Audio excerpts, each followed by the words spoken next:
stories, the manuscripts, everything were kept in here. Many of the documents are still kept here. We went in last time, yeah? You remember there was still many documents are still inside here. So when they would come back and bring all the goods and things like that from America, everything was logged. Everything, and even the stories of what they found over there, everything is still in here. Much of it is still in here. And then at one point it became the headquarters of the Inquisition. Who knows what the Inquisition was? Spanish Inquisition. Yeah, what was it?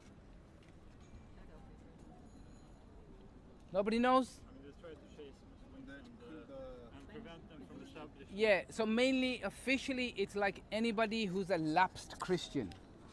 Okay, somebody who's losing their Christian religion. So officially it's supposed to be that. And but they used it to find secret Muslim. So how do you do that? So if, for example, if officially it's only Christians that the Inquisition can question, that you're not practicing your religion anymore, etc., etc. How do you make that compulsory for other people as well then? What would you do? You force them to convert to Christianity. So now whether they like it or not, they're Christian now. So what are they not going to be doing? They're not going to be practicing this religion, the new religion. So now the Inquisition has authority to question them and punish them and go after them. Okay? And if we keep walking, everyone, Bismillah. So I just want to quickly introduce where we are. We are in Seville, the medieval Islamic capital of Spain. Al-Mawhid and Al-Murabitun, and Al-Muwahidun capital. And now it's very changed, doesn't look like an Islamic city, but once upon a time it was flourishing Islamic capital. There would be book markets here, there would be stalls of halal meat, there would be commodities sold in this neighborhood, there would be scholars walking around with turbans and thobes and books in their hands. So you can imagine a medieval Islamic society, and that was here. Okay, unfortunately none of that remains today apart from few monuments that we will look at. So the building behind me there, you can see, is now the cathedral, the Grand Cathedral of Seville. This is where once upon a time the Grand Masjid stood. And looking at the structure and its size, we can tell that it was a huge masjid. It was a gigantic, magnificent super masjid, like epic mosque, as they say, right? And now unfortunately nothing remains of it apart from one tower that remains from Al-Mawhid period that we will look at inshallah in due course. But this cathedral is actually from the 13th century. That's when they started to build the cathedral. This city fell to the Christians, the Catholics coming from the north in 1248. In 1248, and since then there was a systematic.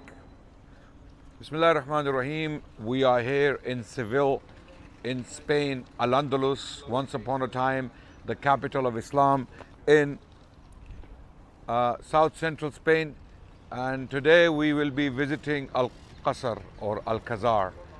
It is a Christian palace built by a Christian prince in the 14th century, and the palace was built by the Muslims who remained behind, and we're going to be talking more about it. Okay everyone, so Bismillah ar-Rahman ar-Rahim. Welcome to Seville Al-Khazar or Al-Qasr. Remember we talked about two dates. What were those two dates? 7/11, 1492. What happened in between these two dates? Any idea? The Muslims came to Spain in 7/11, and the last stronghold of Islam in Spain was Granada, that fell to the Catholic monarchs in 1492. So two states, Castile and Aragon, had united through marriage. Okay, Aragon was ruled by Ferdinand or Fernando, and Castile was ruled by a queen called Isabella. We have company. Okay, they agree with me, by the way. So both of these monarchs, they united the countries within Spain and the armies, and Isabella was bent upon removing Islam from the Iberian Peninsula.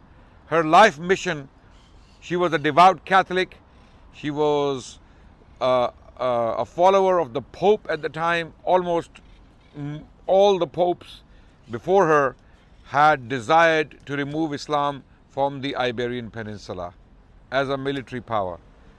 But Islam had produced a great civilization here.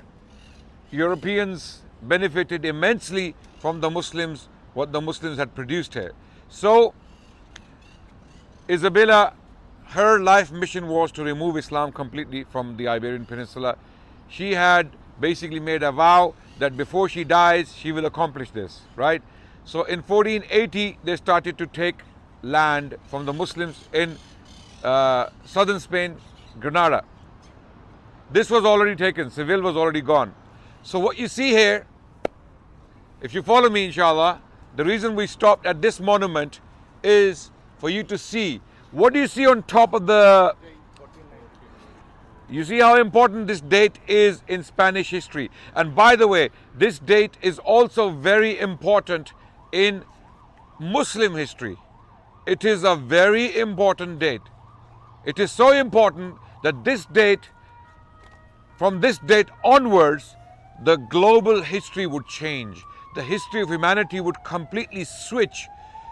As we know, it was in 1492, this very date, when Christopher Columbus came to Queen Isabella and he wanted her to fund, to sanction or to patronize his mission to the India. Christopher Columbus was looking for a route to India to bring more gold home.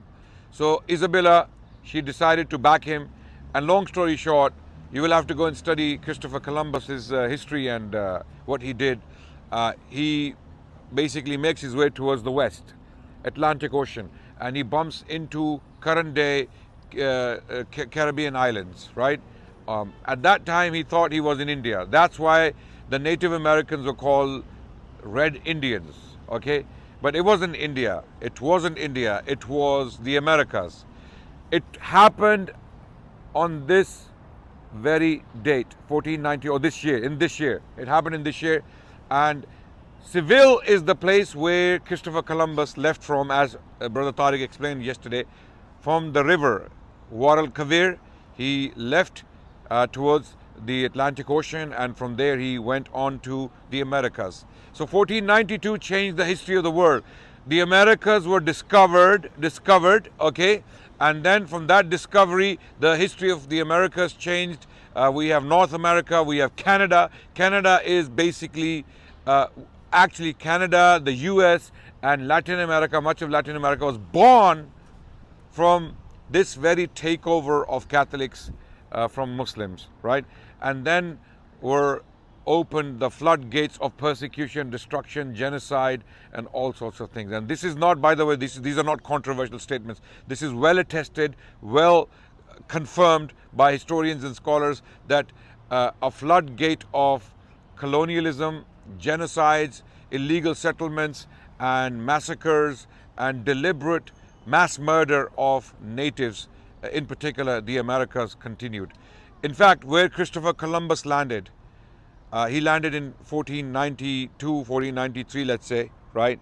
By 1585, less than 100 years later, those islands, that region was completely cleansed of the native people. They had died in their millions, partly because of lack of immunity against the diseases that came with the Europeans, partly because of that. But when the Europeans, in particular the Spanish, had realized that they are not immune, they would actually throw their dead corpses inside their settlements so that they die in big numbers. So all of this is all documented. This is not made up. So 1492 is very important. So the fall of Islam impacted the history of the world directly, right?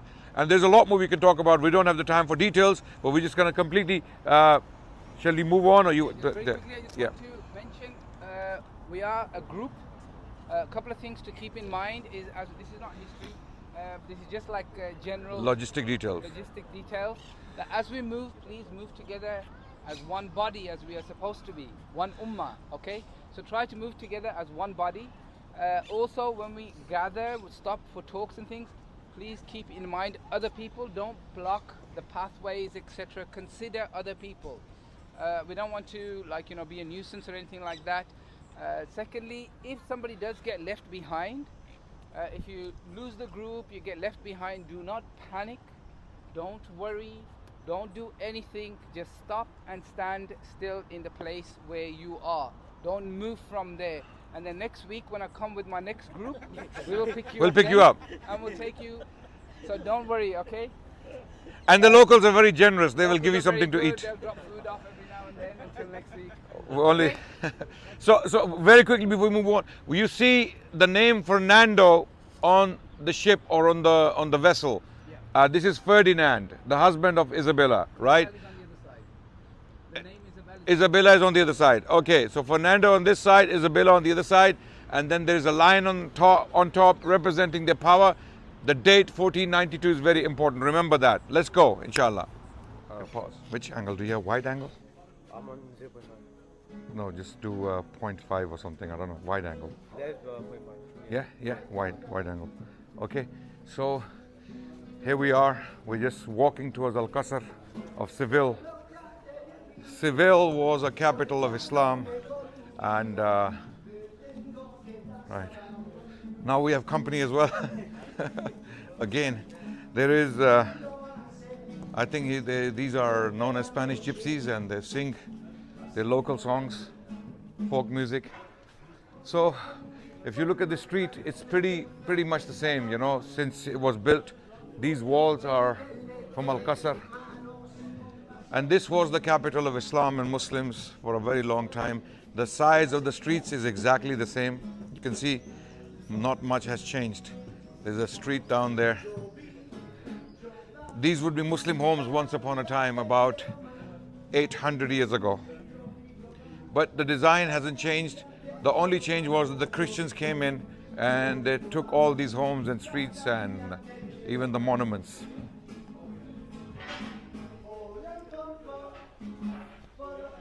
It's another long street.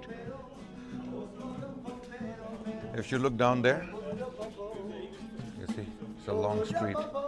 Yeah. Right. So if you look up here, you can see that these are the walls of Al-Qasr. Al-Qasr is literally the palace, and we will see inside, inshallah, in a minute. It is absolutely magnificent, mind-blowing. So everyone, this is Seville, south central Spain, once dominated by Islam and Muslims, and this was the Muslim capital of Andalusia during the Al-Murabitun and Al-Mawahidun period, or also called Al-Muravids and Al-Mohads. These were two dynasties that came from current-day Morocco to prolong the rule of Islam in this region, because Muslims had started to lose territory in the 11th century in Spain. The Catholics were coming from the north and they were taking all this territory from the Muslims. And the only reason this territory lasted for another 150 years in Muslim hands was because of this intervention from North Africa, from Morocco in particular. The Al-Muravids and Al-Mohads, they came in and they sustained. So this is like a courtyard. We can see what you see behind me there is the same tower. Okay, this tower was built during the Al-Mohad period. It is about 800 years old, right? It still stands. This is one of the only standing Islamic monuments in Seville today. Unfortunately, the rest of it has been destroyed. There was a big, massive masjid right next to it. That masjid is gone now. There's a cathedral in its place. We're going to go to Al-Qasr now, Al-Qasr, Al-Qazar to visit, inshallah. Tariq bhai, you want to say something? Or yeah. Yes, very quickly. So the area that we've just walked through is known as the Khudariya. What is the Khudariya? It's called the Jewish quarter. Okay, this is the old Jewish quarter. So what you had in every single major city of Al Andalus was Jewish quarters. The Jewish community was very, very prominent. We will talk a lot more about them once we get to Cordoba, but just to give you an idea that under Islam, the Jewish community prospered.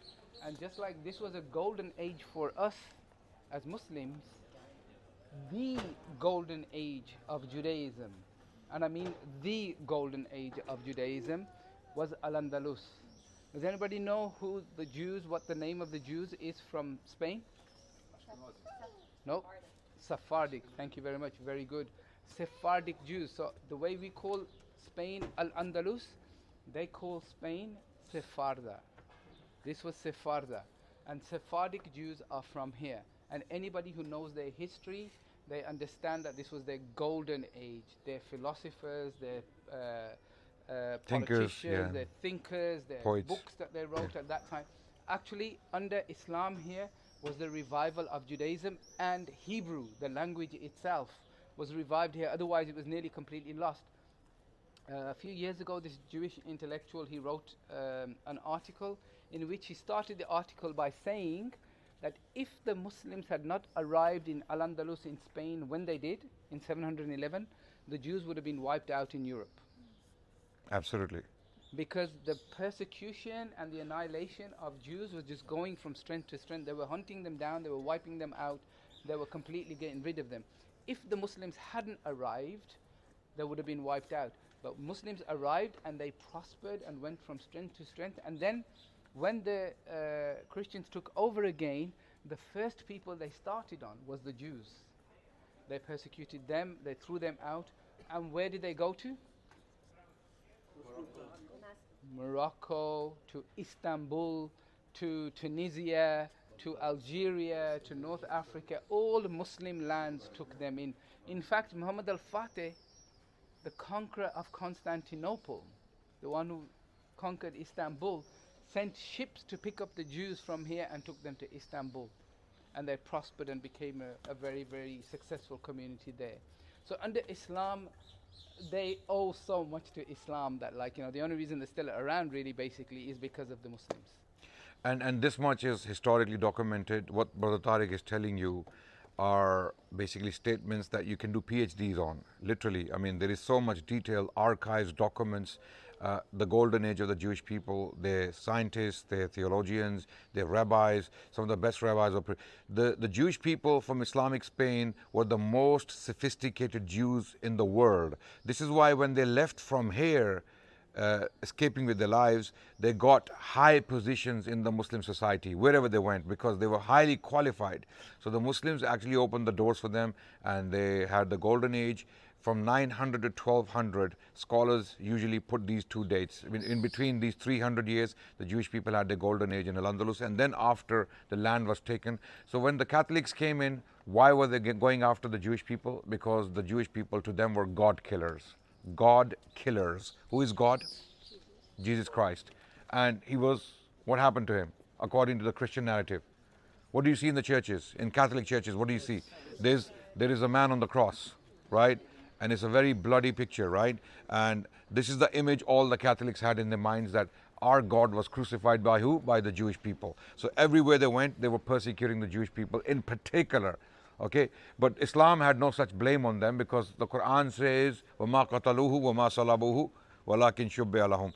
Jesus was not, Isa alayhi salam was not killed, he was not crucified. So the blame is lifted from anyone, right? So this is why, and even what Brother Tariq mentioned, that if they had not come here, the Muslims, they would have been extinct. The Jewish people would have been extinct from European territories, and this is very, very well documented fact. In fact, in 633 CE, there was a council, a church council in the city of Toledo, not far from here, where the Catholic Church at the time, they decreed that all the children of the Jewish people are to be snatched away from their parents, and they are to be raised as Catholics. Forced conversion, okay, and they are to be raised as Catholics.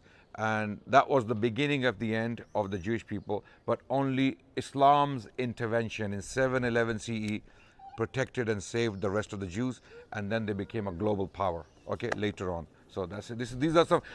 There are books written on these topics, so we can't just go into the details, inshallah. Let's go. The Jewish quarter during Muslim time. It's still today known as the Jewish quarter, but at that time that was the Jewish quarter.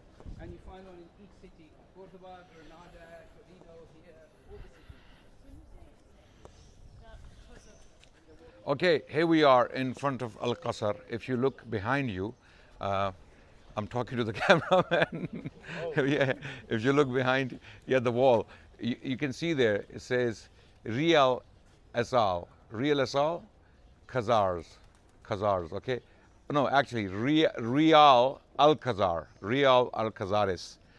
Basically, it means the royal palace, okay? Royal Al Qasr. So that's the Christian shield there. And these walls are from the Muslim period. These blocks are from the Muslim period. Of course, there were renovations and changes made. And this is the main square. That would be the Grand Masjid behind me, the Grand Mosque of Seville. That structure now is a cathedral. The masjid was raised to the ground over time. And the tower you see is from the Muslim period. That's an Al-Mohd tower, beautifully constructed. You can see there's a huge difference between the tower in architecture, the design, and the cathedral next to it.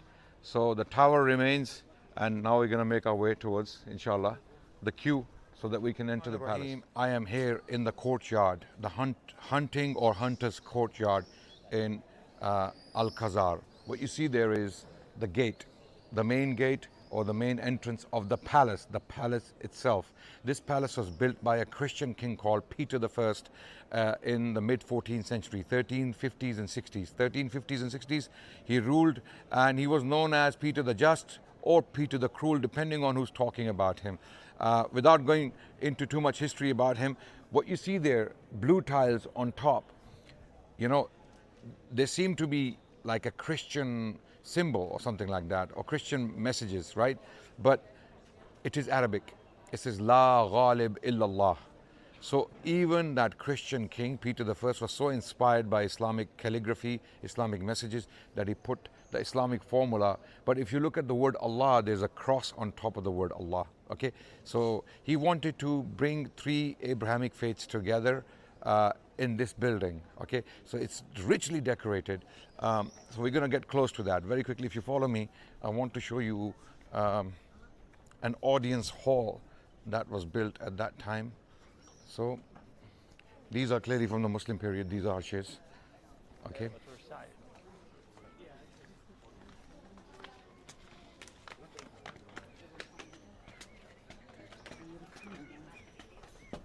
So if you look here, look inside, this is absolutely mind-blowing. This is magnificent. So this is again from the 14th century, and there is some part that is from the Islamic period, which is cordoned off. This part is from the Islamic period. We cannot go there because it's protected, and the pillars and the capitals of the pillars, they come from Roman sites. The Muslims have taken these and recycled them into this building. So this is an audience hall that is just outside the palace, and it's richly decorated. There's Arabic calligraphy. Even though the king was Christian, but there were Muslims in this territory at the time. They were called al-Mudajjarun or Mudajjars. Mudajjars is the word that is used for those Muslims who remained behind under Christian rule when the Christians, the Catholics, had taken this territory.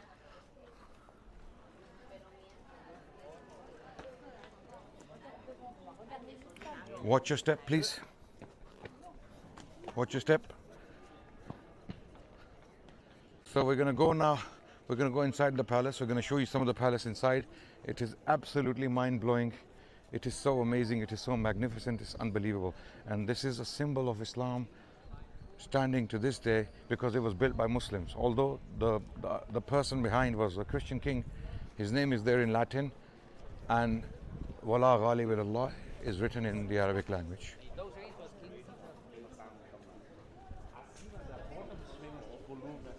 So this is the original entrance from the 14th century, 1350s. Very well preserved. And you can see in Latin the name of Peter the first, okay, and the year all of this was built. Okay, let's go inside, inshallah.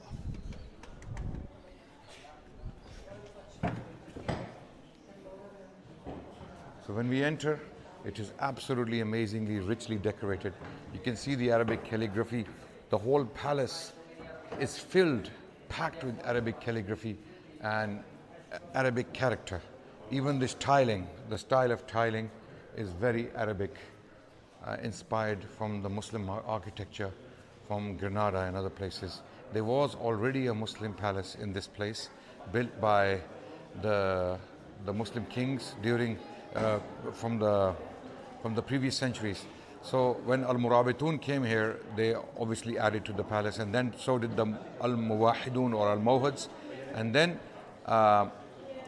that palace had fallen into ruins, and then Peter I basically resurrected a new palace in the 14th century at the same spot, and this is what we have right now. So if you follow me, inshallah.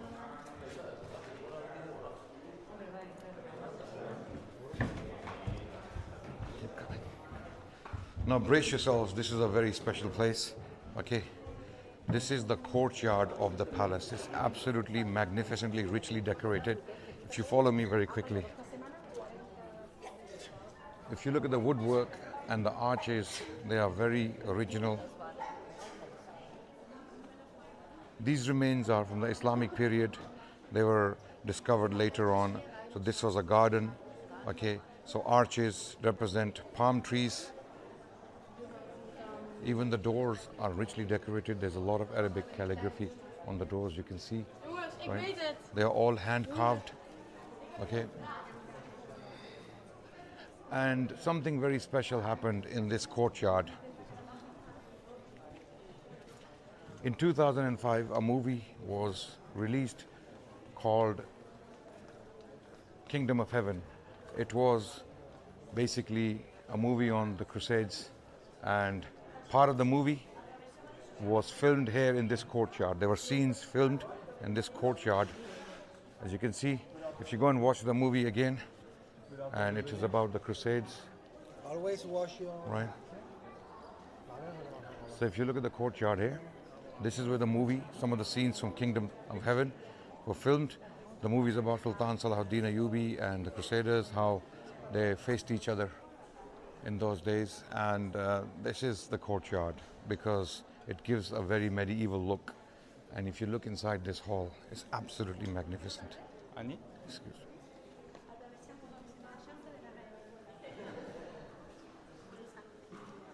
This is absolutely mind-blowing. I'm just showing you glimpses, brothers and sisters, so that you realize why we are here. We are here to show you that this exists, and this is Islamic heritage, Islamic past. Even though it is a Christian palace, but it was built by the Muslims, people called Mudajjars, Al-Mudajjarun. Many of them were actually sent from Granada kingdom, the Nasrid kingdom of Granada. They came here and they helped the Christian king Peter I built this, and this art still survives in very good condition. You must come here to be inspired.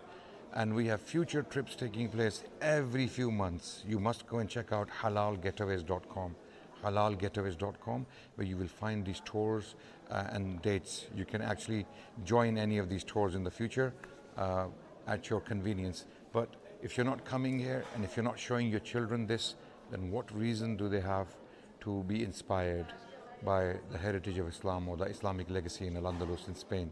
So inshallah, we'll share a lot more about our heritage in Spain. For now, this is something I wanted to share with you very quickly from Al-Khazar. Now if you look on top, there are depictions, there are images or pictures of kings who ruled Spain from the very beginning to until very recently, or until when this panorama was put up there, okay?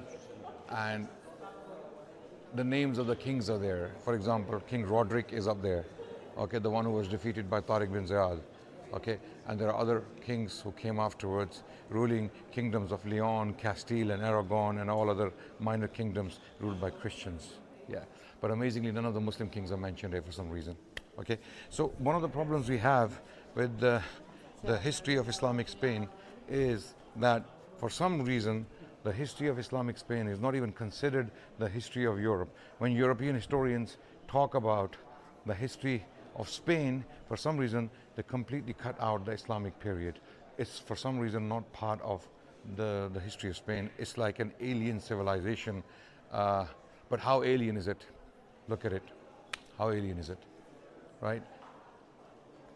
And there are clearly Islamic messages on the door. Al-Qudratu Lillah. Al-Qudratu Lillah. Okay? And these are hand-carved doors from the 14th century. Still stand in very good condition to this day.